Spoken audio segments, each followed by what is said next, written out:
Pero yo le quiero enseñar, hay mucha gente hoy en día enseñando, uno, que ya Cristo no regresa, que ya no hay mucha gente que está enseñando que no hay un rapto de la iglesia. Hay mucha gente que está enseñando que el rapto de la iglesia va a ser hasta el final de la gran tribulación. Entonces, el problema cuando la persona no ha estudiado lo que Cristo dijo. Yo le enseño a usted, y yo he aprendido y que aprendemos juntos, ¿verdad? Que lo que Cristo dijo en la Escritura no lo dijo por decirlo. Lo dijo porque algo significa. Cada cosa que Jesús dijo, y toda la Escritura, pero en especial lo que Jesús dijo, lo dijo porque significa algo. Y sobre todo significa algo para la gente que lo estaba escuchando en ese momento. Los que lo escuchaban en ese momento entendían lo que él quería decir. Ahora, cuando han pasado tantos años, las traducciones del hebreo al español y tanto tipo de traducciones que hay, hacen que uno no entienda bien. Uno lo lee, pero no entiende bien lo que realmente estaba diciendo en ese tiempo Jesús. Entonces, para estudiar bien la Escritura tenemos que irnos a ese tiempo, ¿verdad? En los días de Jesús, ¿qué había? ¿Qué costumbres había? ¿Qué tradiciones había? Para poder entender bien lo que él estaba diciendo. Entonces vamos a arrancar con la ayuda de nuestro Señor. Mateo 22:2 es cuando el Señor Jesús hace una parábola, una comparación, y dice: el reino de los cielos es semejante a un rey que hizo fiesta de bodas a su hijo.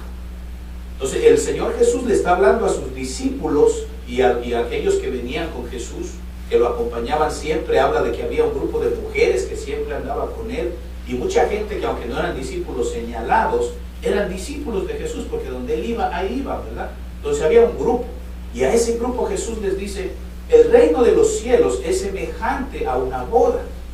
Ahora, en los tiempos de Jesús, ¿qué usted cree que ellos entendieron? ¿Una boda a qué estilo? Al estilo que ellos están viviendo en ese tiempo, ¿verdad? Gente hebrea, gente judía. Las bodas que ellos participaban son bodas judías. Cuando el Señor dice el reino de los cielos se parece a una boda, instantáneamente ellos lo comparan con una boda judía. Pero si hoy en día yo le digo el reino de los cielos se compara a una boda, ¿qué le viene a usted a la mente? ¿Cómo son las bodas de hoy en día? La gente quiere un local grande, ¿verdad? Se invita a mucha gente. Las hermanas quieren una piedra más grande que un ojo, ¿verdad? ¿Verdad que sí? Y la gente quiere su buen banquete. Y es triste porque las bodas de hoy no son lo que eran en aquel tiempo. Se ha perdido el valor de lo que es una boda delante de Dios. Pero en aquel tiempo, la gente que oía al Señor hablando esto, lo que ellos entendían instantáneamente es: Él nos está hablando de una boda judía. Entonces, para entender bien lo que el Señor decía, tenemos que irnos para atrás y estudiar cómo era una boda judía. Y a medida que yo lo quiero llevar, lo invito a que veamos juntos la boda judía, y usted se va a dar cuenta que muchas cosas que Jesús dijo, de pronto uno dice: ah, mira, ahora lo entendí. Porque mientras yo preparaba el mensaje, yo entendí un montón de cosas que dije: wow. Cuando uno se mete, se profundiza, desde el día lunes ya el Señor me dio el tema para hoy. Desde el lunes pasado ya en mi corazón me impactó tanto lo que tenía que hablar, que lo empecé a estudiar, a buscar, a preparar. Ahora mire, el Señor Jesús sigue hablando en Mateo 22:3. Habla de un rey que le hizo fiesta de bodas a su hijo. Fíjese que está diciendo que el reino de los cielos. Salud, salud. Mateo 22:3 sigue diciendo: y el rey envió a sus siervos a llamar a los convidados a las bodas, mas estos no quisieron venir. Usted y yo sabemos, si hemos leído la Escritura, en Apocalipsis dice que va a haber unas bodas, ¿verdad que sí? Eso nadie lo puede quitar de ahí. Aunque haya gente enseñando con título, pastor, apóstol, profeta, lo que usted quiera, aunque ellos se pongan a enseñar que ya no hay eso, dicen que eso es simbólico. Que eso de la boda es simbólico, que no es real, o sea, que eso es para que el pueblo se inspire y busquemos a Dios y tanta cosa. Pero dicen que no, que Cristo va a venir aquí a la tierra, a reinar aquí en esta tierra, que no hay tal cosa como un rapto allá arriba. Entonces lo quieren ponerlo como que es simbólico, pero yo les digo algo: eso es real. Por eso el Señor dijo que se compara a un rey que le hizo bodas a su hijo. ¿De quién está hablando ahí? ¿Verdad que se está hablando del Padre que le está preparando bodas a su Hijo Jesús? Apocalipsis dice que va a haber unas bodas y que la iglesia es la novia de Jesús, ¿verdad que sí? Amén. ¿Cuántos de aquí somos la novia de Jesús. Amén. ¿Y usted cree que usted y yo estamos convidados, o sea, invitados a las bodas? Amén. ¿Usted cree que estamos invitados a esas bodas? Amén. Sin embargo, mire lo que dice ahí, que muchos de los que se les mandó la invitación no quisieron venir. Y acuérdese que el Señor le está hablando en este momento a discípulos judíos, hebreos. Y ya le voy a enseñar por qué era tan importante lo que él estaba diciendo aquí. Ellos lo entendieron enseguida. Pero para usted y para mí, a menos que lo estudiemos, no lo vamos a entender. Una boda hebrea en los tiempos de Jesús, eso es lo que vamos a estar estudiando. Bien, le voy a enseñar el proceso de una boda, pero en los días de Jesús. No como lo hacen hoy en día los judíos, aunque también lo vamos a ver un poquito. Pero yo me quiero enfocar en cómo era la boda en los tiempos que Jesús estaba vivo, ¿verdad que sí? Porque ahí vamos a aprender. Bien, lo primerito que la tradición, la costumbre de los judíos siempre era que el padre le buscaba novia a su hijo. El padre le buscaba la novia a su hijo, y eso lo podemos ver desde en todo lo que es Génesis 24. Usted puede ver cómo el padre le busca novia a su hijo. Cuando viene la historia de Isaac, ¿verdad? Que mandan si el padre tenía mucho dinero, mandaba a un sirviente, a un siervo, y lo mandaban a la plaza, y el padre le daba indicaciones al siervo, pero la mayoría de veces iba el padre personalmente, porque el padre decía, yo quiero una clase de mujer para mi hijo, pero yo la quiero así, así, así, así. O sea, el padre ya sabía qué cualidades quería en una mujer para su hijo. Y el hijo, bien, gracias, no tenía en esos tiempos, no había que el hijo salía a enamorar, que iban a una barra a conocer a una muchacha, que salían a bailar. No, en esos tiempos los hijos se quedaban con sus padres, y los padres, el papá le buscaba novia al muchacho. Imagínense, un muchacho ya de 20 y pico de años. Pero ellos tenían un respeto por sus padres que no se atrevían a desobedecer esa norma. El padre, y usted lo puede ver en el caso de Isaac, en el caso de Jacob, cuando en los matrimonios de ellos siempre sus padres eran los que arreglaban los matrimonios y buscaban novia. Entonces ese es el primer paso de la tradición judía. El padre le buscaba siempre novia a su hijo. Es como que el padre salía al mercado, a la plaza, y el padre escogía a la muchacha. Ahora, ¿qué pasaba cuando él escogía ya una muchacha? Él se acercaba a la muchacha, le preguntaba si ya tú estás comprometida, si ya tiene algún tipo de lazo, si los padres de ella ya han llegado a algún acuerdo con alguien. Si la muchacha decía que no, se le presentaba a la muchacha una ofrenda o una propuesta. El pueblo judío le llama el mojar. El mojar significa el precio que había que pagar por una novia. Entonces el padre tenía que tener oro o plata o posiciones o casas o algún tipo de algo material. Le decía a la muchacha, te ofrecemos esto a cambio de que tú seas la prometida de mi hijo. Fíjese qué bonito, ¿verdad? Y la muchacha analizaba la situación. Ahora, póngase, la muchacha ni conocía al muchacho, ni sabía cómo él era. Será bajo, chiquito, gordito, flaquito, alto. Ella pesaba el precio que querían pagar por ella, y si ella veía que le querían dar muy poquito, la mujer podía decir, no, espérate, yo valgo más que eso. Y podía decir que no. Y estaba bien, no se violaba ninguna ley. La muchacha podía decir no. Y entonces venía el otro y de pronto le ofrecía más, ¿verdad? Pero le decían en esos tiempos, te doy 2 camellos, te doy una vaca, ganado. Pero cuando la gente venía con oro y piedras preciosas, y la muchacha pesaba todo eso, y dice la tradición que compartían con sus amigas y miraban a ver si decían que sí o que no. Y la muchacha podía decidir y decía, ok, me parece un precio justo, ¿verdad? Entonces, hasta ahí ya era el trabajo del papá. Ahora, el papá se tenía que ir ahora a la casa de la muchacha, le decía, ok, ¿dónde vives? Ok, la muchacha lo llevaba a su casa, y el papá, mire que el novio todavía ni aparece en la película. El papá toca la puerta, conoce a los padres, le dice, este es el mojar, el precio que yo quiero pagar por su hija. Y el padre le preguntaba a la muchacha, ¿está bien contigo el precio? Sí, está bien. Entonces se ponían de acuerdo, y el papá de la muchacha era invitado para ir a la casa del novio. Fíjense. Entonces iba la novia con su papá y sus padres, pues con la mamá y todo, iban ahora a la casa del novio. Fíjense cómo era la costumbre. Les estoy hablando hasta los tiempos de Jesús, era así. El tercer paso era lo que se llama en el judío el erusim. Los días de hoy, el pueblo judío, de los de hoy que se casan, le llaman el kiddushin. En esos tiempos también se llamaba así, pero se lo conocía más como el erusim. Y esto, fíjese, es la ceremonia de compromiso. Es como decir cuando usted le da hoy en día el guachito del día, cuando usted le da a la novia el anillo. ¿Qué se hace hoy en día? Y a las muchachas les encanta eso, ¿verdad?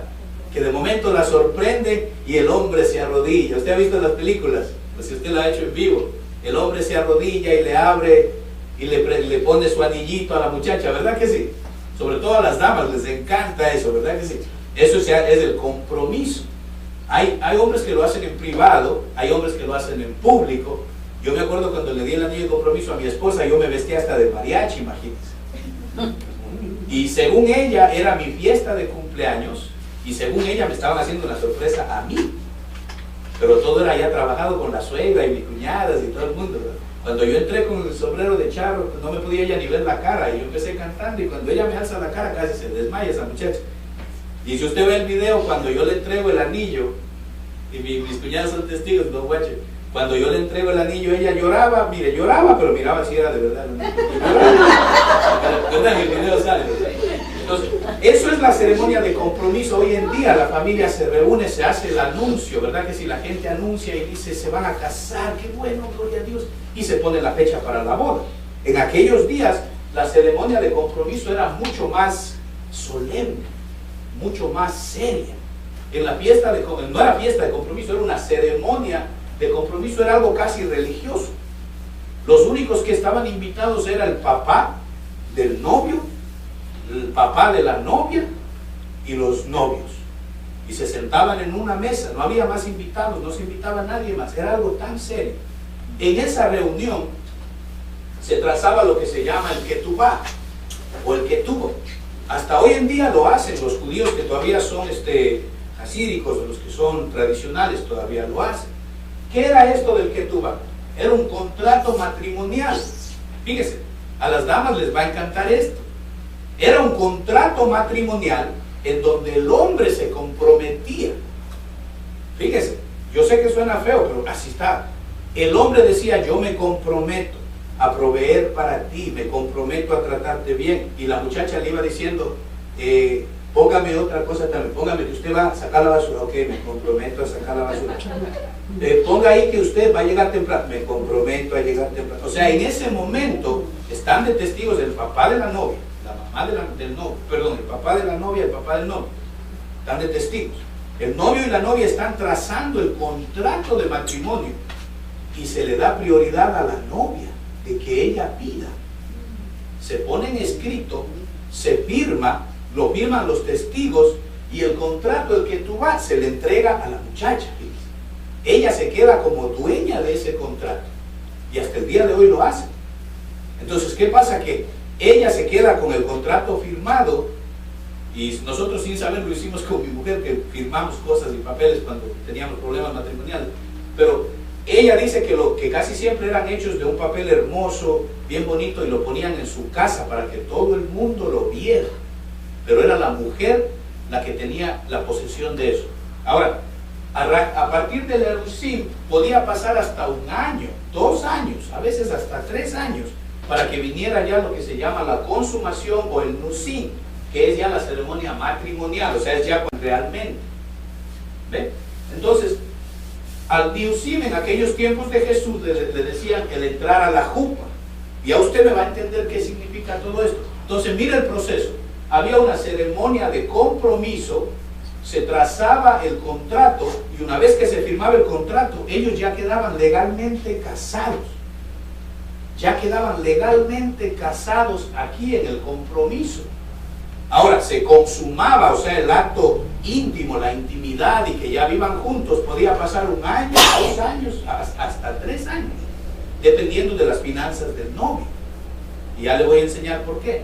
Entonces, ¿sí me va entendiendo hasta ahí? Amén. Una ceremonia donde se comprometían realmente a amarse para siempre y se firmaba un contrato. ¿Ve? Y no eran contratos como lo que la gente firma hoy en día. Hoy en día los contratos prematrimoniales, ¿qué dicen? Hoy en día el contrato prematrimonial dicen, lo mío es mío.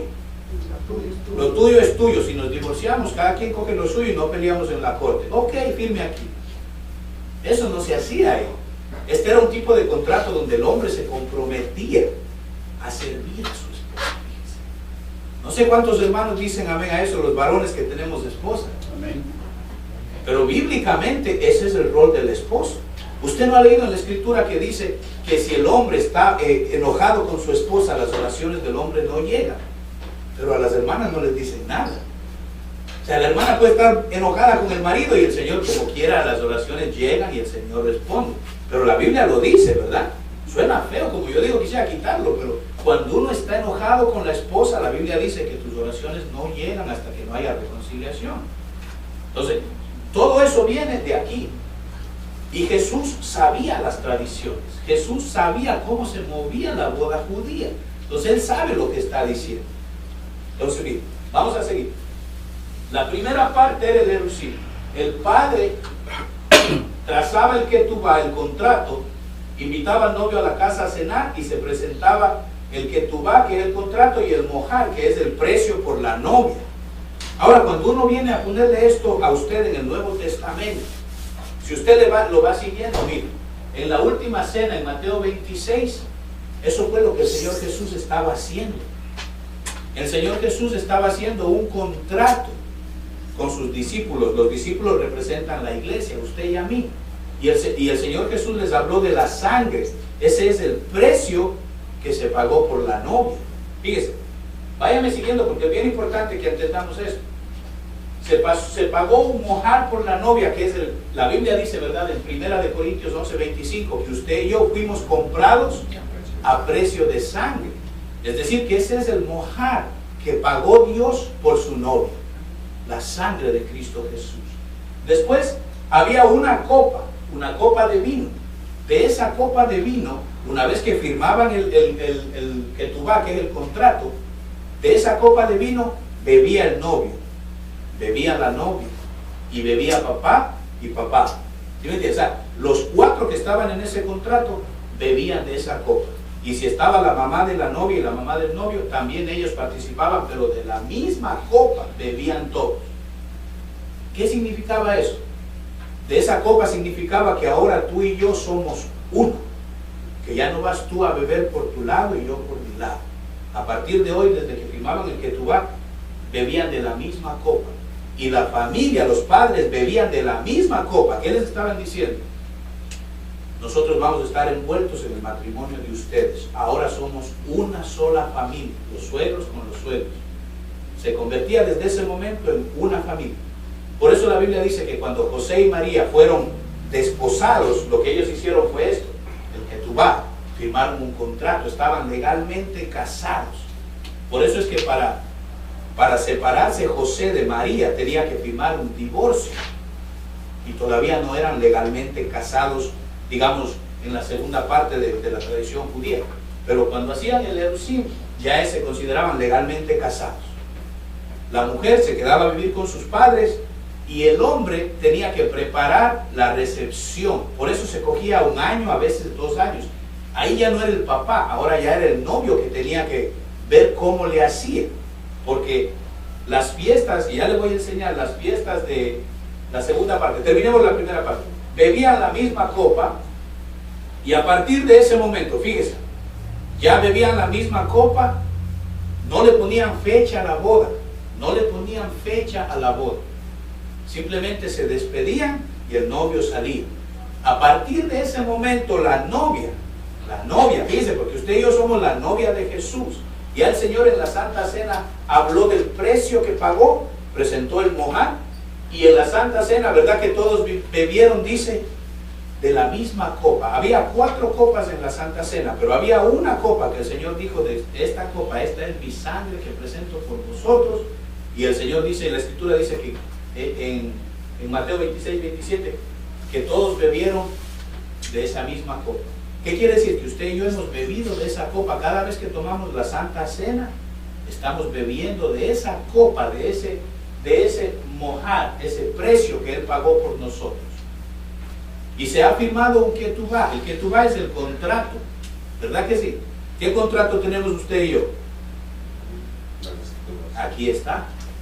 Este es el contrato firmado con la sangre de Cristo Jesús. Por eso se llama el Nuevo Testamento. Y es un contrato que lo declara a usted y a mí legalmente casados con Él. Legalmente casados con Él. Y muchos de nosotros ni conocemos bien todavía el contrato. Y el contrato está hecho a favor suyo, ¿sabe? Porque en la boda judía el contrato se hacía a favor de la novia. Todo era a favor de la novia. Este contrato está hecho a favor suyo y mío. Y Él quiere que nosotros conozcamos este contrato. El novio se iba. Nuestro novio se ha ido. ¿Verdad que sí? Físicamente, ¿qué dice? Que Él fue levantado en las nubes, pero Él dijo que Él iba a volver. Los ángeles dijo, así como lo vieron subir, lo van a volver, lo van a ver volver. Entonces el novio se iba y a partir de ese momento la novia empezaba a vivir en un constante baño de limpieza. Porque ella dice que no sabía, podía ser por 1 año, podía ser por 2, por 3, casi siempre dicen que lo normal era 1 año. Y ella no sabía a qué hora venía el novio. Entonces constantemente hacían una ceremonia hermosa, que eso sería otra enseñanza, una ceremonia donde ella, siempre la novia se rodeaba de vírgenes. Y dice la costumbre judía que eran entre 7 y 10 vírgenes. Tenían que ser muchachas que no habían conocido varón. Y esas vírgenes ayudaban a la novia, que también era virgen, en una ceremonia donde ella se sumergía siempre en el agua y se ponía especies y se perfumaba. Y cada cierto día se daba ese baño de limpieza, porque ella decía, yo no sé en qué momento viene el novio. Y fíjense que usted y yo como novia de Jesús no sabemos en qué momento viene, ¿verdad? Entonces nosotros tenemos que vivir en un constante baño de limpieza, dice la palabra, purificando nuestros corazones. Dice, el que esté limpio, límpiese más. Entonces usted y yo tenemos que vivir preparándonos, porque no sabemos a qué hora viene el novio. Y las jóvenes, durante los días que se esperaba por el novio, ellas vivían, dice, en constante fiesta, pero entre las novias. O sea, no es que invitaban a los muchachos cuando mami y papi no están y hacían su party, no. Constantemente entre ellas le danzaban al Señor. Fíjese, por eso es que usted y yo le alabamos al Señor con danza. Es bíblico y es parte de la tradición judía. En lo que el novio venía, dice que ellas constantemente tenían celebración y danzaban y vivían en una constante alegría, diciendo, ya, ahorita viene el novio, puede ser mañana. Mire, esto es hermoso, a mí me encantó preparar esto. Ahora fíjese, el papá era el que daba el mojar, ¿verdad? El papá daba la fortuna, el precio por la novia. Ahora, el novio se iba y el novio tenía que preparar la recepción, como quien dice. El novio tenía que preparar la segunda parte de la boda. Y eso podía durar hasta 7 días. Mejor dicho, en los tiempos de Jesús tenía que durar 7 días. O sea, cuando ellos se casaban, duraba 7 días la celebración de boda. Y si el novio no tenía dinero, entonces el hombre tenía que reunir para poder afrontar el gasto de una boda de 7 días. Hoy en día ya no es así. Hoy en día los que pueden, los judíos, por una semana la familia se reúne y lo celebra, pero ya no es obligatorio. En los tiempos de Jesús era obligatorio mínimo 7 días, porque ellos decían que el 7 representa lo completo de Dios y que eso iba a sellar su matrimonio. Ahora, cuando casi siempre el único que sabía el día en el que se iba a hacer realmente la boda era el papá del novio. Ahora présteme atención aquí mismo. En la boda de los tiempos de Jesús no era como hoy en día que la gente manda invitaciones. No se hacía público, no había fiesta de compromiso. Solamente se invitaba a la boda a los que eran familia, y la familia bien cercana. No se invitaba a todo el mundo. Váyanme siguiendo, porque esto tiene mucho que ver con el regreso de Jesús. No se invitaba a todo el mundo. En las bodas de los tiempos de Jesús solo venían los cercanos. Entonces cuando paraban al novio, escuche, cuando paraban al novio y le decían al novio, ¿cuándo es la reunión? ¿Cuándo es la boda? Y está escrito, usted lo puede buscar en internet y hacer su búsqueda en esos tiempos. ¿Sabe qué contestaba el novio? Fíjese, nadie lo sabe excepto mi padre. Amén. Y no era que el novio no sabía, sino que ellos no querían que se entere nadie más, sino solo los que iban a hacer. Un día o dos antes de la reunión le avisaban a la gente y le decían, va a ser en tal lugar, invitados, y la gente sabía que no lo podían decir a nadie, o sea que la gente no llevaba paracaídas, ¿verdad? Porque hay gente que usted lo invita y vienen como con 10 más y uno dice, wow, ¿qué pasó ahí? No, el novio y el papá decían, usted venga con sus cositas, y ellos, la gente, o sea, la tradición, la cultura hebrea sabían que si te invitaban eso era un privilegio, y tú no ibas llevando a nadie más, y sabían que era un privilegio, que en ese no iba a haber mucha gente, eso era un grupo privilegiado. Nos habla de la boda de Jesús, que no todo el mundo, esto es para los que quieren escuchar la invitación, ¿verdad que sí? No es que todo el mundo va a ser parte de eso. Y al novio le decían, ¿y cuándo es? Y él decía, nadie lo sabe, solo mi padre. Y no se atrevían a preguntarle al padre. O sea, le estoy hablando de la mentalidad judía, la cultura, así era. Por eso es que cuando a Jesús le preguntan, ¿y cuándo es tu regreso? ¿Cuándo va a ser la boda? ¿Qué contestó él? Nadie lo sabe, solo mi padre. Los discípulos lo entendieron. Los discípulos que eran hebreos judíos lo entendieron y dijeron, eso es que en esa boda solo va un grupo escogido. Eso es que no se le dice la fecha porque Dios no es que ahí va a ir todo el mundo. No. Ahí van unos privilegiados. Por eso Jesús dijo, nadie lo sabe, solo mi padre. La gente dice, pero Jesús no es Dios. ¿Y no que Él tiene que saber todo? Sí, Él sí lo sabe. Él sí lo sabe. Si no era la tradición judía en una boda decir, no, nadie lo sabe, solo mi padre. Porque no es para todo el mundo. Fíjense, tremendo como uno va aprendiendo las cosas cuando uno sigue la escritura. Ahora miren, cuando ya el novio estaba por llegar, se le iba diciendo a los que iban a ser invitados un día o dos antes, se le iba ya diciendo a la gente dónde es. Por eso la Biblia dice que a usted y a mí no nos puede coger por sorpresa, que Él va a darnos señales, ¿verdad que sí? Que Él nos va a dar señales que nos van a advertir que Él viene y viene pronto. ¿Se acuerda cuando hablamos de las lunas con sangre? Señales que Dios está dando, está avisando a los invitados, a los privilegiados, le está diciendo ya, prepárense que ya, eso está a la puerta. Y eso era lo que hacía el padre de la novia, del novio. Avisaban a la gente. ¿Y sabe cuál era la señal? Le decían a la gente, va a haber gritos y al mismo tiempo sonidos de shofar. Y ese es el día que ya tú sabes, tienes que ir a la casa de fulano, ahí ese día va a ser. No sé si usted lo va siguiendo, le estoy hablando cómo era la boda judía, pero cuando usted lo pone, lo que Cristo dijo del Nuevo Testamento, ¿qué dice la Biblia? Que cuando nos llamen a la boda va a haber gritos y sonidos de shofar del cielo. Por eso es que le digo, cuando uno estudia la boda judía, uno entiende que va a haber una boda en el cielo, gloria a Dios, que no es simbólico, que realmente va a suceder. Hay una novia por la cual se ha pagado un precio, se ha firmado un contrato, ya no es solo novia, sino es esposa. El Padre sabe el día y la hora, se le está dando señales a los invitados, y el día señalado va a haber gritos y va a haber sonidos de shofar. Fíjese, cuando uno estudia la boda judía, uno lo puede poner todo en un orden que uno dice, es verdad. Entonces el que a mí me diga que eso es simbólico, yo le digo, ¿tú has estudiado las bodas judías? Para entender bien lo que Jesús estaba hablando. ¿Ven? La segunda parte, el Nisuim. Esto es también bien importante. Ahora, ya llegó el novio, se oyó el sonido de shofar, se oyeron los gritos, la novia estaba preparada, la novia constantemente estaba en su baño especial con las princesas y las vírgenes. Llega el día. La novia siempre, mire, es lo que se llama el talit de la virginidad. En esos tiempos le decían la jupa.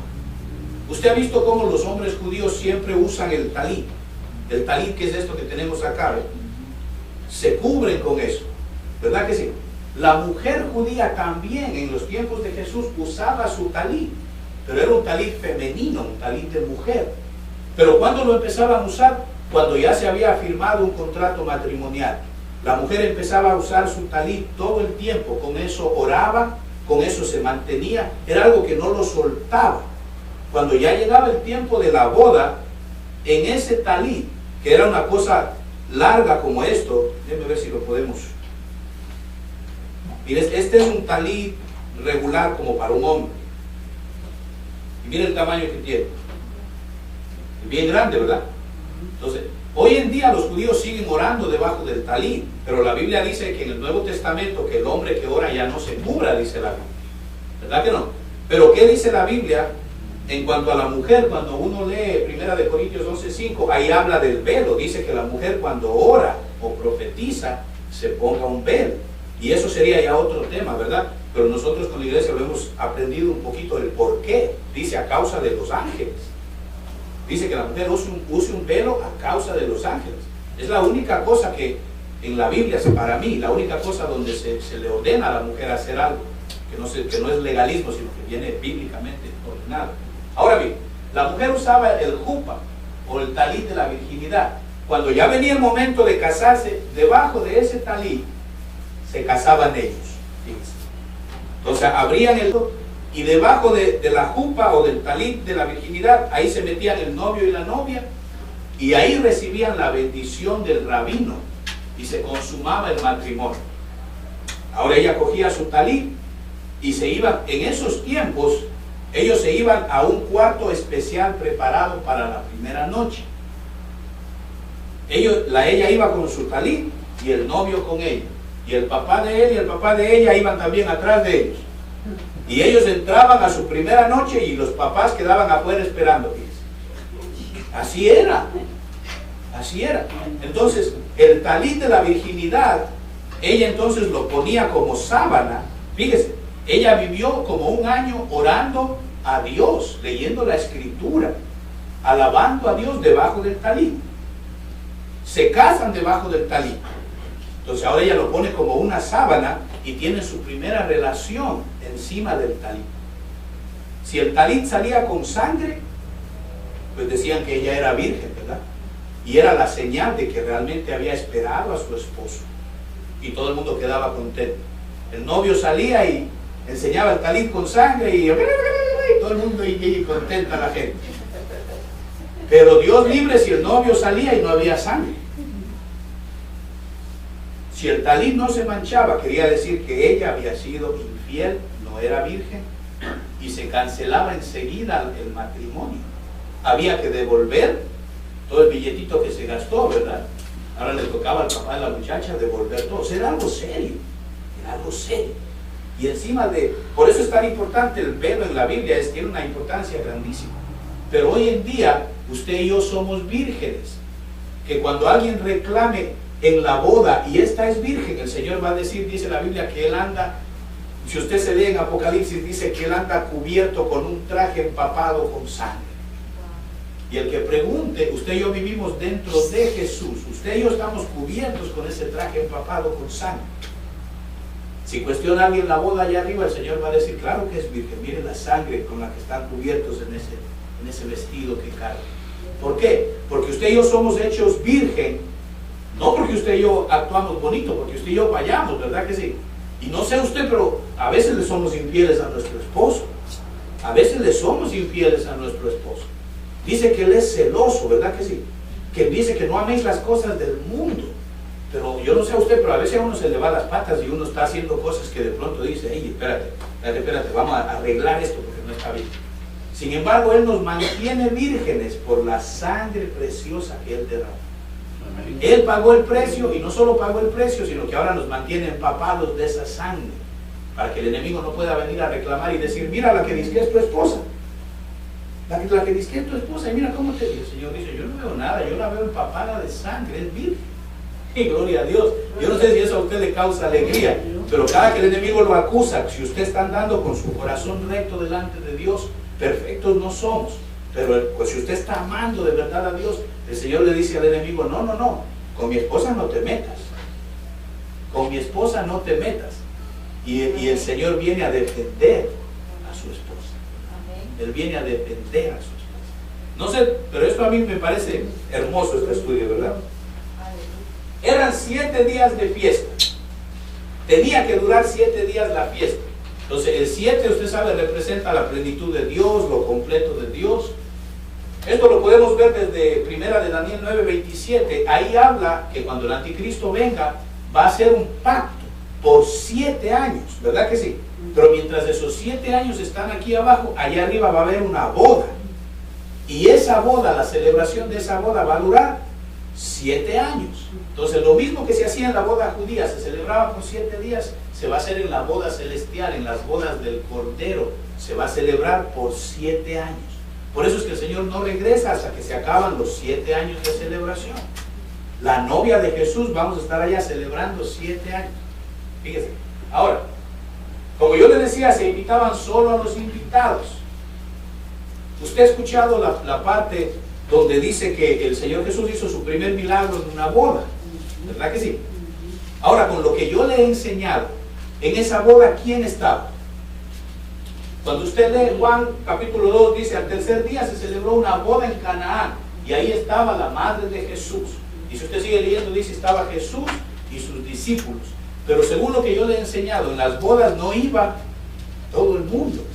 Iban solamente la familia. Esa era la cultura hebrea, esa era la tradición judía en los días de Jesús. Iba solo la familia y la familia que eran cercanas. No invitaban a todo el mundo. Y si invitaban a alguien que no era familia, era considerado un privilegio, era algo solemne. Ahora, entonces, basado en eso, en las bodas de Canaán, quiere decir que el que se casó ahí era familia de Jesús, para que lo hayan invitado a María y a Jesús.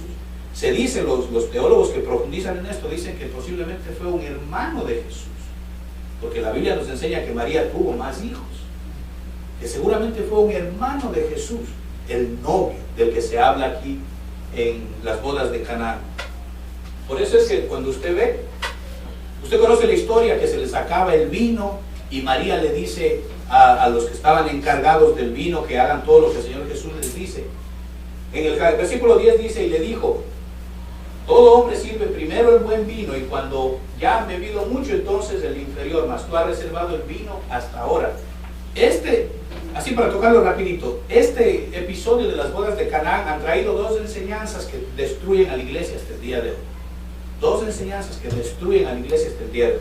La primera que surgió fue que María era la intercesora. ¿Por qué? Porque ella dice todo lo que Jesús diga, hágalo. Y ahí nació la creencia católica que hay que pedirle a María para que ella le pida a Jesús. ¿Verdad que sí? Entonces es una enseñanza que ha dañado a la humanidad terriblemente. ¿De dónde sale? De aquí. Porque María dijo lo que él diga. Dicen que María fue y le pidió a Jesús, ¿verdad? Y le dijo, hijo, que les falta vino. Entonces dicen que cuando María intercede, Jesús hace caso. Pero nosotros sabemos que no es así. No es así, ¿verdad? Entonces esa es la primera enseñanza que ha dañado a la humanidad. La otra enseñanza es que como él tornó el agua en vino, entonces se le ha enseñado a muchos lugares que enseñan que el beber vino está bien, porque Jesús hizo vino. Si Jesús hizo vino, pues está bien emborracharse, está bien tomarse su vinito. Son dos enseñanzas que han destruido a mucha gente. Mucha gente. Nosotros en el ministerio que llevamos con mi pastor y eso, se han escuchado hasta casos, yo lo he contado, de pastores que se han alcoholizado por el cuento de la Santa Cena, estar tomándose su vinito. Le cogen el gusto y ya después la Santa Cena en la casa. Después dicen, no, ¿y qué tú haces? No, porque estoy tomando Santa Cena todos los días, me quiero consagrar. Cuando vienen a ver, miren, está borrachito. O sea, no, y parece chiste, pero es serio. Es serio, en la misión tuvieron que sacar a un pastor y ponerlo sacarlo pues, porque la gente tiene que enderezarse. ¿Pero por qué? Porque empiezan a escuchar enseñanzas erróneas de pastores y por ahí anda gente famosa que enseñan esto y dañan a la gente. ¿Ve? Pero aquí lo que Jesús, ¿por qué quedó esto en la Biblia? Porque el Señor estaba enseñando que venía un vino nuevo, que el vino de las bodas de Canaán emborrachaba el cuerpo, pero ahora el vino que Él envió para la novia es un vino que dice la Biblia, emborrachaos, pero no con vino, sino ser llenos, dice, del Espíritu Santo. Ese es el vino nuevo. Ese es el vino que usted y yo estamos llamados ahora a beber. Ese es el vino postrero. ¿Ve? Y bueno, esa es otra enseñanza, pero se lo quería así tocar. En las bodas de Canaán, el que se casó, según la tradición judía, era familiar, alguien íntimo, cercano a Jesús. Entonces, cuando se le acababa el vino a un novio, era una vergüenza. Esa familia completa quedaba en vergüenza. Imagínense que al tercer día, cuarto día, se le acababa el vino, el novio quedaba en vergüenza. Esa familia, o sea, que usted tiene que entender la mentalidad hebrea. Según la mentalidad judía, cuando usted quedaba en vergüenza para toda la vida. Era como señalado por el resto de su vida. Y Jesús lo que hizo ahí, pues, solamente es proteger el honor de ese familiar suyo, no dejarlo en vergüenza, quitarle esa vergüenza. Y eso es lo que el Señor hizo con usted y conmigo. No dejarnos en vergüenza por el resto de nuestra vida. Él vino y nos limpió para que nadie lo pueda acusar a usted. Fíjese cómo habla la boda judía de tanta cosa. Ahora, le quiero hablar un poquito del Nisuín moderno, o sea, la ceremonia judía que lo hacen hoy en día los judíos de hoy, porque también nos enseña varias cosas. Fíjese, hoy en día la jupa, ellos se casan debajo de la jupa. ¿Se acuerda el talit de la virginidad? Se llamaba la jupa de la virginidad. Entonces, hoy en día ya la mujer, usted ya no la ve que usa esto, ¿verdad? Ya no se casan debajo de esto. Ahora ellos preparan, es como una especie de tendita que le llaman la jupa. Y la jupa simboliza el techo o la provisión de Dios que Dios va a dar para una pareja, para que de ahora en adelante empiezan a ser uno. Y la pareja, mientras están debajo de la jupa, no usan joyas, fíjese. No usan ninguna joya de oro ni nada cuando entran debajo de la jupa. ¿Por qué? Eso significa que el amor de ellos no va a estar basado en lo material, sino en la protección de Dios. Fíjese, por eso se lo quise poner el matrimonio moderno, porque también nos enseña cosas. Cuando ellos están debajo de la jupa, no hay joyas. Ellos dicen, nuestro matrimonio va a ser basado en la protección de Dios, no en las posesiones que tenemos. Qué diferente a lo que mucha gente hace hoy en día, ¿verdad? Entonces, mire, vamos a analizar un poquito la boda moderna de los judíos. Cuando el novio entra primero debajo de la jupa, después viene la novia con su mamá o su papá, y la novia le da 7 vueltas al novio, fíjese. Le da 7 vueltas al novio y después se para a la derecha del novio. Entonces hoy en día se hace diferente. En los tiempos de Jesús no se hacía eso. Hoy en día se le da 7 vueltas al novio. Después viene lo que se llama el bedequén. El bedequén es el bajar del velo.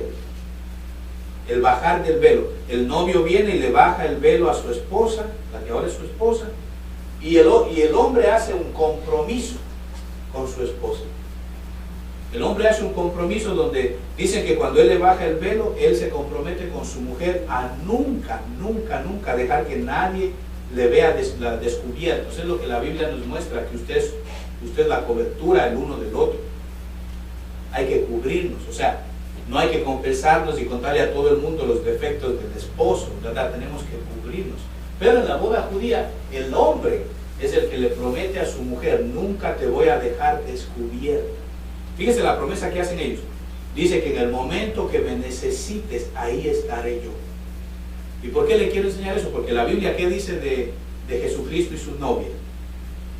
Clama a mí, yo te responderé. Es lo mismo. Él ha hecho con nosotros lo mismo que la boda judía, una promesa de que cuando tú me necesites, ahí estaré yo. Es lo que se llama el bedequén. Es una promesa que hace el hombre judío cuando están debajo de la jupa. Después viene el kiddushin. El kiddushin es lo que hace rato veíamos que se celebraba en la mesa cuando se sentaban los padres del novio y de la novia y firmaban un contrato. ¿Ve? Hoy en día el contrato lo hacen, pero ya debajo de la jupa. Pero todavía lo hacen el contrato. Y todavía el contrato se queda con la mujer. Eso no ha cambiado. La mujer se queda con el contrato. Entonces, en el kiddushin hay 2 copas. La copa de consagración y la copa del quebrantamiento. Entonces, la boda moderna judía se usan 2 copas. La primera copa se hace una oración donde se consagra el matrimonio a Dios. Los dos toman una decisión de que lo primero en nuestra vida va a ser servirle a Jehová. Fíjense cómo es esas bodas judías. Toman una decisión de servir primero a Jehová y después de que se van a servir el uno al otro. Y toman una decisión de que el hogar va a ser consagrado para Dios. ¿Cuántos de nosotros tenemos el hogar consagrado para Dios? Amén. Entonces tiene que haber consagración en el hogar.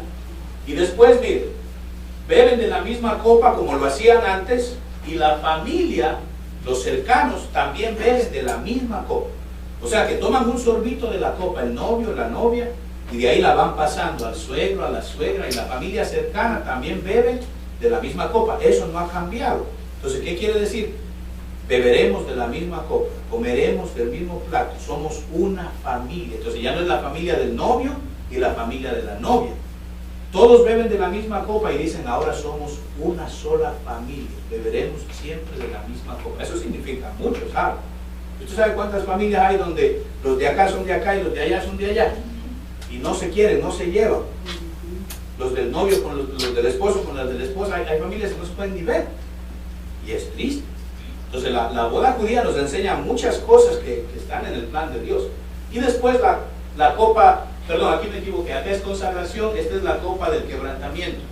La copa del quebrantamiento, se dan 7 bendiciones sobre el matrimonio. El rabino viene y suelta las bendiciones que están en las fiestas judías. Cada fiesta judía tiene su bendición. Cuando ellos se casan les dan las 7 bendiciones. Y después el novio coge la segunda copa y la tira al piso y la rompe.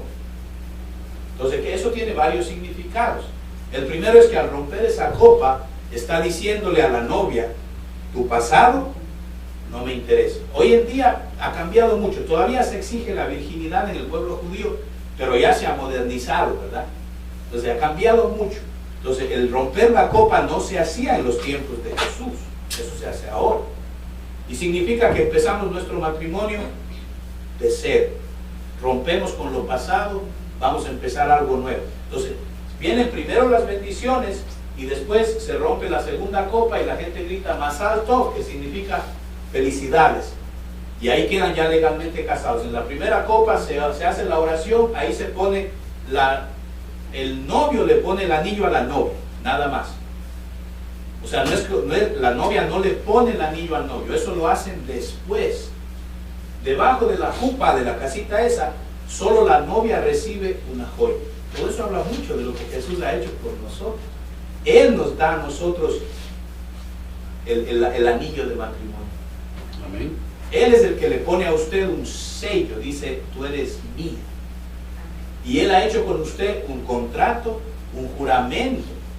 Mire, es como que Dios ha hecho un juramento con usted, que donde estés, ahí estaré yo. Y no te suelto, aunque te portes mal, aunque me falles, aunque te vayas por donde no tienes que irte. Pero si usted de verdad ha aceptado a Jesús, de ahí Él va y lo saca, lo rescata. Amén. Si te está yendo torcido, Él enseguida hace algo para que te enderece. Pero los que no aman a Dios, llega un momento que la Biblia dice, que el Señor dice, ok, mi hijo, tú no quieres andar conmigo, te suelto. Y ahí viene lo triste, cuando Dios suelta a la gente.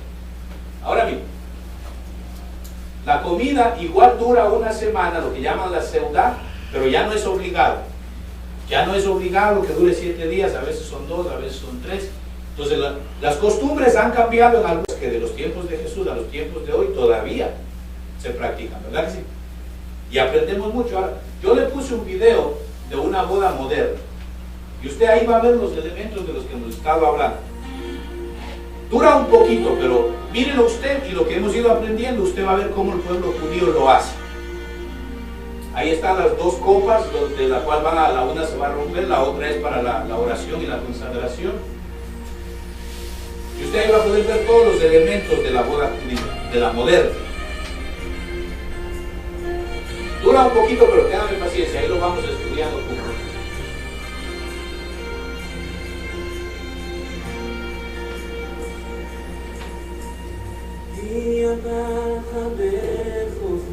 Este es el novio, la noviecita.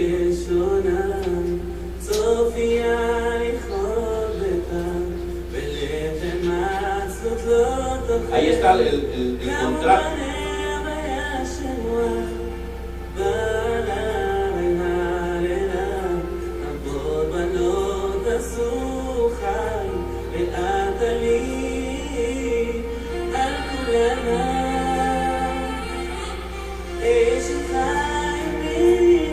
Y ahorita empieza la ceremonia.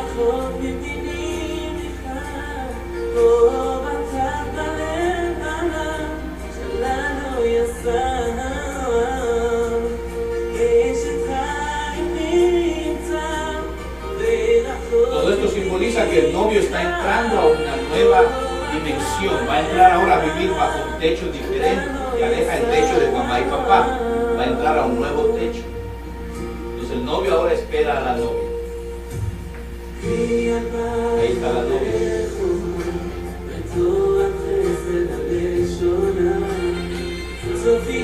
Igual a la novia le entregan y le dicen, ahora tú dejas el techo de mamá y papá y tú ahora entras nosotras a un nuevo techo.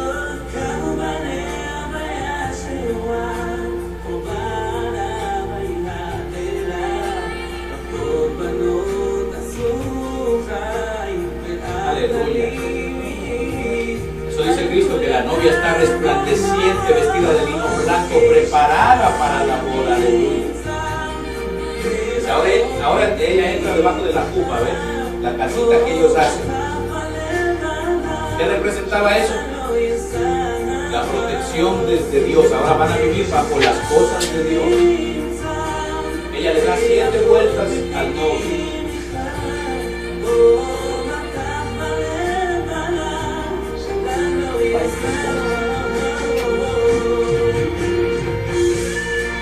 Siete vueltas lo hacen porque usted se acuerda que Jericó cayó cuando le dieron 7 vueltas. Representa que cualquier fortaleza del enemigo en ese hombre, la mujer, escúcheme bien la dama, la mujer destruye.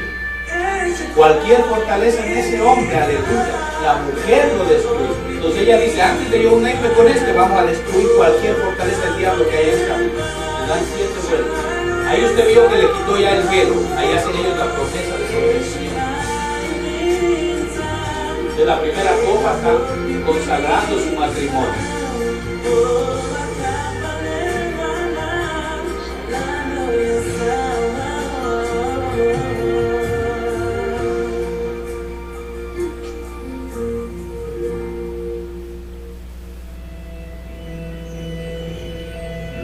Este es el momento que el muchacho lee el contrato en donde él le promete todas las cosas que ella le pidió.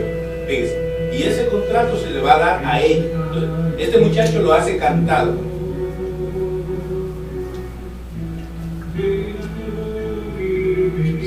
Ahí los esposos llegan a casa y usted le canta a su esposa el contrato, ¿verdad que sí?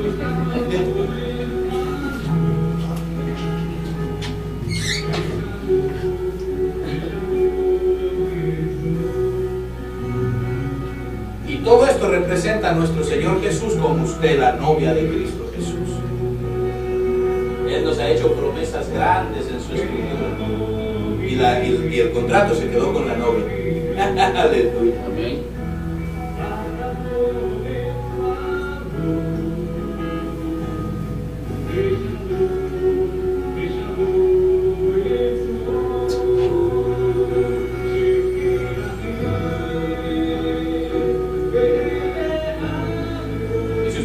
Llega un momento que debajo de la cupa quedan ellos dos nada más. No está mamá, no está papá, de ninguno. Eso marca que es una vida nueva solo de ellos dos. Los demás van a ser parte de, pero no se pueden meter. Bien bonito como lo hacen. Todo es simbólico, ¿no?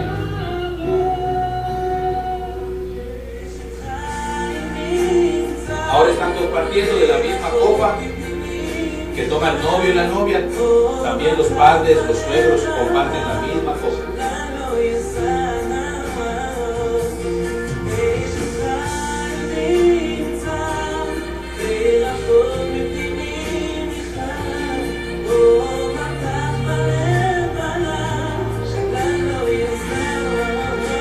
Ahí viene la segunda copa cuando él la rompe. Y todo el mundo grita bendecidos o congratulations, como dicen. Y después viene la celebración por 7 días. Así es que nosotros en el cielo vamos a celebrar por 7 años las bodas del Cordero.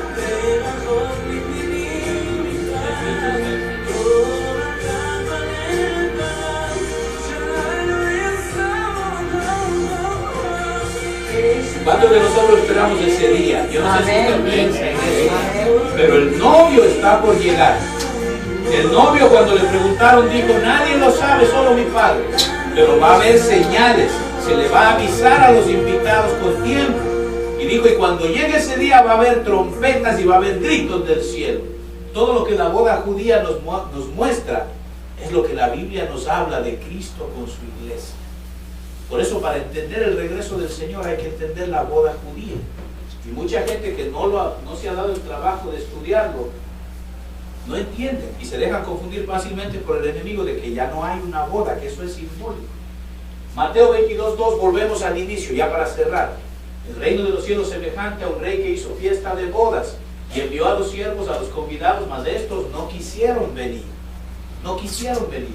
Ahora, 1 Corintios 7:23 dice que fuimos comprados por un precio. No os hagáis, dice, esclavos de los hombres. ¿Qué nos está diciendo ahí la Escritura? Que muchos son invitados a la boda, pero prefieren servirle al hombre antes que a Dios. Se hacen esclavos de los hombres. Muchos de los invitados dicen, mire, no hicieron caso. Unos se fueron a su campo, otros a sus negocios. Otros dicen que aún se pusieron rebeldes y le metieron mano a los siervos y aún mataron y maltrataron a muchos de los invitados. Es decir, que están dentro de la iglesia, son ya invitados a las bodas. Pero muchos dentro de la iglesia no quieren aceptar el llamado. ¿Por qué? Porque tiene que haber consagración y quebrantamiento. Y como la gente no lo quiere aceptar, cada quien tiene su excusa, ¿ve? Unos tenían que ir al campo, otros tenían que ir a hacer sus negocios. Y hay partes en la Biblia donde dice uno que no, yo acabo de casarme, el otro dice no, que acabé de comprar unos bueyes. Entonces cada uno tiene su excusa para no consagrarse y estar listo para la boda. Y eso es lo que el Señor no quiere.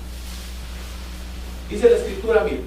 Entonces el Señor dijo a sus siervos, las bodas a la verdad ya están preparadas, ya están preparadas.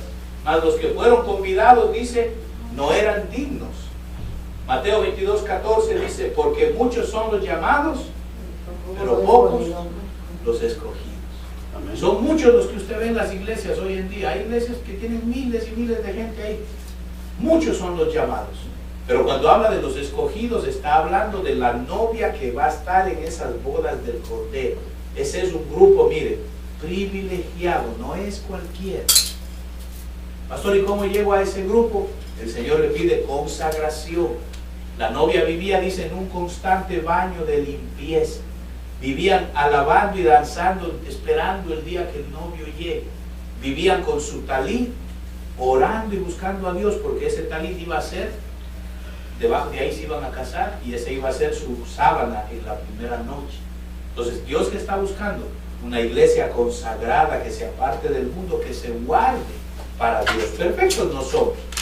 Pero Él está, si nos está hablando el Señor de las bodas, creo que desde fin de año vengo con este tema. Si Dios nos está hablando de las bodas es porque está cercano el día. Está cercano el día y Dios quiere que nos preparemos. Apocalipsis 19:7 dice bien, gocémonos y alegrémonos y démosle gloria porque ha llegado las bodas del Cordero.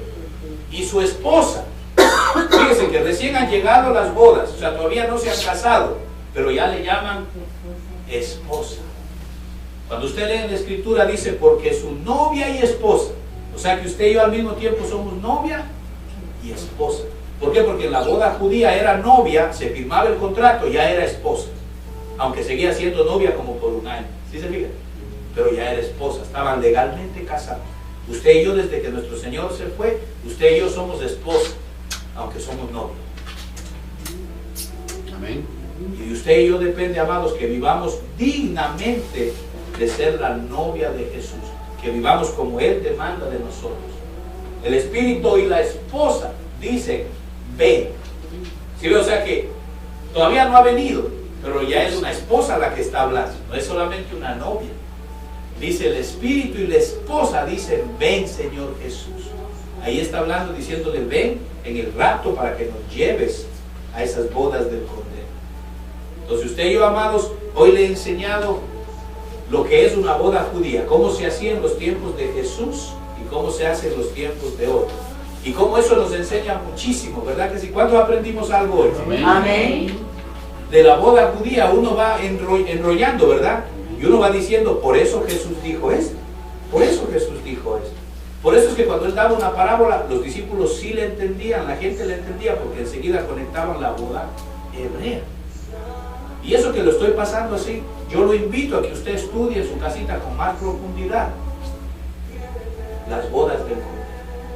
Ese es el evento que usted y yo estamos, mire, tendríamos que estar viviendo todos los días pendientes a que, como la novia, dice que la novia no sabía qué día venía el novio, pero vivían en una constante alegría, danzando, vivían en fiesta esas muchachas, porque decían, puede venir en cualquier momento. Y pasaba un día o dos, ella volvía y se daba el baño, volvía y hacía la ceremonia de lavamiento porque decía, quiero estar lista, si viene hoy, que me encuentre preparada. Y dice que la novia sabía que podía venir de noche. Entonces ellas siempre tenían lámparas con aceite en la ventana, listas para prenderlas si venía el novio. Por eso es que la parábola de las 10 vírgenes se la entendieron enseguida. ¿Por qué? Porque eran 7 a 10 vírgenes que acompañaban a una novia todo el tiempo. Todo lo que Jesús dijo se entendía porque la gente lo conectaba con la boda. Amén. Vamos a darle bien. Bendito sea tu nombre. Gloria a Dios. Padre bueno, en esta mañana hemos estudiado conforme a lo que tú me has enseñado en la boda judía. Hemos visto, Señor, el compromiso que tú como nuestro novio, nuestro esposo, tú hiciste un contrato con nosotros y el contrato ha quedado en las manos de la novia. Tú hiciste un juramento, Señor, de protección